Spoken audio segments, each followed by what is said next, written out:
Hey guys, Ricardo here and welcome to another blog tech tips. In today's tutorial guys, I'll show you how to deal with this issue where you're seeing authentication required on your set-top box for your cable. Alright, so if you have a similar setup cable system across various regions, it might be branded differently.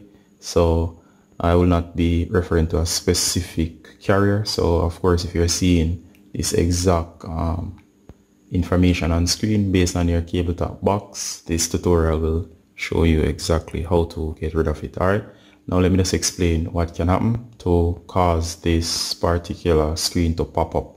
Alright, so this is basically a feature that's built into the cable box that allows it to control the programming on the TV. So that includes stuff like parental control and also to purchase stuff such as additional stuff similar to pay-per-view. Alright, so if you have one of these systems, this should show you how to get rid of this. Now if you're seeing it across various stations, meaning if you change the stations and you're constantly seeing it and it was not on, you're unable to view any channel, I'm going to show you how to get rid of this and basically reveal the password.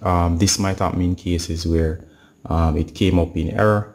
Maybe it's on one station alone, or in the more severe cases, maybe all of your stations has this on and you can't view any of your cable stations. Alright. In some cases I've seen even where you might have fell asleep and maybe you just press the wrong button combinations, and what you have done is to enable the authentication required screen to pop up. In other words, you have enabled the parental lock, and as a result now all your stations are locked out from you and you cannot view any of your normal cable stations. All right, so whatever the reason is, this is what you can do to actually fix the issue. Now if you have tried the password, I think it gives you three tries to enter the password correctly. It's a 4-digit password and most likely you do not know the password. Now I'm going to give you the password. The password is actually 1234. That's the default password unless somebody else had changed it. In that case, you'd have to contact the original owner and find out what's the changed password, but the default is 1234. So just go ahead and type them in one at a time. So that's 1234. I'm not going to do it on this. I do not want the cable station to come on as I don't want to get a copyright strike. Just in case you have exceeded the amount of tries, another way to access the parental control to change the overall setting is to hit the middle button here, in this case F. So go ahead and press that just in case you might be out here. So let me show you exactly. So you might be all the way out here, so go out to the lock right here. Right here you'll see the locks here. So notice it says right here settings such as blocking status, block content, block channels, block by time, and so on. You can go through and disable these. Simply go in and enter the password and turn these off. For example, if it's been general block status, you can go in.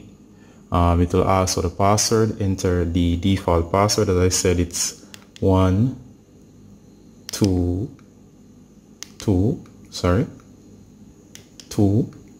3, and of course 4. Alright, so you notice after you do that, go ahead and hit OK, and notice of course it opens up.